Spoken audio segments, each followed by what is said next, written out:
Well, it's a hurting locker room right now. I feel for the guys in there. Ultimately, a lot of moments led to that result. I have to give credit to Coach Smith, his team. They came out prepared and played in a complete game. We played about a half a game or three quarters of a game. We didn't play enough of a game to finish there. And they had some big momentum plays that really swung their way. We probably didn't create enough of those. Win the takeaway battle, but whenever you get block punts or drop a punt, have some big plays in the kicking game. Obviously, those took a big effect. We weren't able to stop the run. They were more physical than us up front. They took advantage of that, and trying to get extra hats down there in the run, weren't able to be successful there. So credit to them, big win for them. Opportunity to grow for us, roll up our sleeves and get back to work. Just our front and center here, James. Thunder had been an issue all season, and we thought we had it resolved. Over the course of the season, Dan, did you ever feel like there was going to be the potential for a disaster situation like that? Yeah, it matters. It matters the most when it matters, right? And I don't know if you ever sit there and prepare for disaster, but when it's not to the standard. It showed up in this game. We had some issues. Those don't all belong to the punter. The first one we don't do a good job in protection. Have to go back and see what the operation time was, but have to see the overall result. But yeah, whenever you're not consistent and that's not a strength for yours, for you, and that showed up tonight. They were much better on special teams than us tonight. Front left, Eric. Talk all year about learning from mistakes, but you go for a couple of other times on fourth down on your side of the field. Moments for you maybe to reconsider kind of how you process those thoughts. No, we'll have to go back and look at the plays, but no, we've been aggressive in our nature majority of the year, and a lot of times it's worked for us. I think we also look back and you say, okay, fourth down, you've had two punts that went completely disarray. I like my chances on 4th and 1 of trying to run the ball and get it, rather than line up for another punt that maybe won't be successful.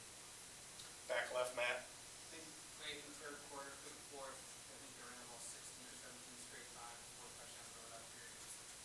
What made it hard to stop the run? We had poor gap control at times, tried movements, tried a couple different things as far as getting hats in the box. And again, I think if you go back and look at it, you're going to see a team that was more physical at the point of attack today than we were.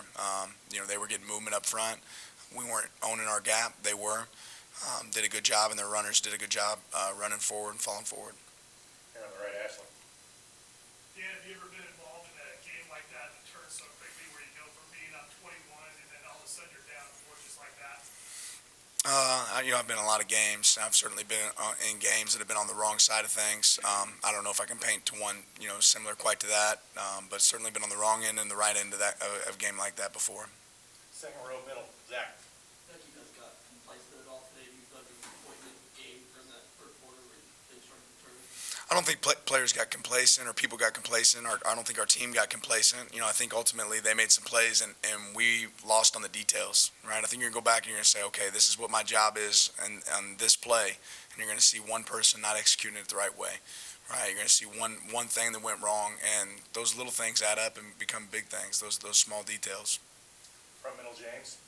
Kind of following that, Dan, when it's fourth quarter leads against two rivals in the span of 3 weeks, and people see the results, fans will just jump on and say, well, how confident, whether it's the details or it's complacency or whatever they'll cling to define it.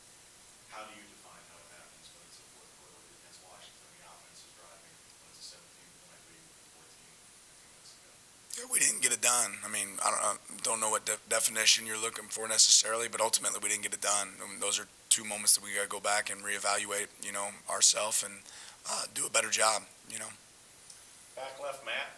I feel like this team's been able to run the ball the last 2 weeks when Bo can't scramble like he had previous 10 games. Yeah, I think it's been a little bit more of a challenge. I think anybody watching can see that. I think we've got to find some creative ways, and I think we had some moments where we were able to, fight off some tough runs. But certainly a different game. We got to find different ways to be able to do it. Front left, Eric.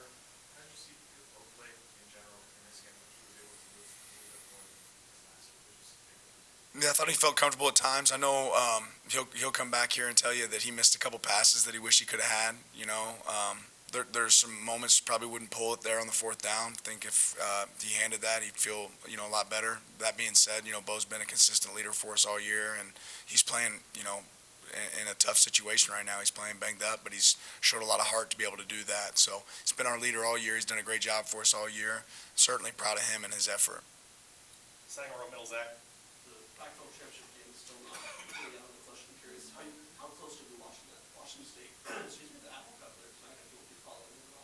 Yeah, we'll be paying attention to it close, for sure. You know, we had the opportunity to make sure we didn't put it in somebody else's hands today, and we didn't do that, right? But we'll follow this close. Here on the right, Ashley. I mean, obviously, it's easy to go back now and second guess, but on your last offensive possession, were you guys maybe a little too predictable there with 3 straight runs, or not? Yeah, probably.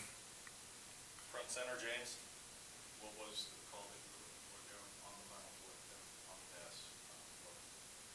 Obviously, yes, a pass, but what was the thing you were looking for? What's the question? What was the call? What were you guys looking for? Obviously, yes, score a touchdown, but I mean, was it designed to end up the draw, or was that the? Yeah, we've scored on similar play, you know, throughout the season. The timing was a little bit off in the snap. Snap was a little bit late, so that made the timing of the rub route a little bit off place as well. On the left again. They asked me a question. On the back left, Matt. Seems like throughout the game, there were some plays offensively that took a while to get to playing, or was it with the checks that we slowed things down, or what led to multiple times you guys snap the ball into about 7 minutes, almost 0? Yeah, we don't necessarily mind, you know, snapping it a little bit later. Certainly, we're trying to see, you know, what they're in defensively and make sure we're able to get in the right check at times. You know, you give your quarterback the freedom to be able to check some plays, that's going to happen. But if you get the ball snapped in time, that's okay. Certainly, there were some of them that were a little bit later than we hoped. Zach in the second row, middle. Chase Cole had a big impact tonight coming off injury. Just curious what you saw from him. Yeah, I thought he battled. You know, a guy that's been banged up this year, for him to come back and be able to play and impact this game was impressive to see. Back over to Ashley here on the right. Actually, Zach had my question, so go ahead. Back to James in the middle. How will you handle after the outcome game tonight, one way or the other, Dan? There's a huge swing here of if you get help and end up in a championship game in 6 days versus if not, and waiting for fate and the things that play out. Not just what's the message now, what's the message going to be to the team in about 6-7 hours? Yeah, we have a plan for both, right? We have a plan for both, and we'll be able to play it out based on the result of that game. Second row on the left, back. What do you tell Chris coming off the field after deciding to bring it out? What do you tell Alex after the tough decision on the months? Yeah, I mean, ultimately, I think those guys are going to look at it and you're going to use them as learning moments. You hate to learn in that situation, right? And some of those are going to be moments that we know that we've coached before and we've addressed them before. And obviously, if it still happens on the field, then we're not doing a good job of coaching that. We got to coach it better. But you look for an opportunity to grow, right? Opportunities to grow for those guys, opportunities for us to grow as a coaching staff, right? You want to expect a different result. If something's happening, you know, more than once, that's really on us as coaches. Left, Eric. Kind of specifically to the Chris part, that ball bounces straight up in the air. That's a tough boom boom play. Would a fair catch have been something maybe you could have considered? Yeah, that would have been a good move in that situation. That's all we have. Thanks, Coach.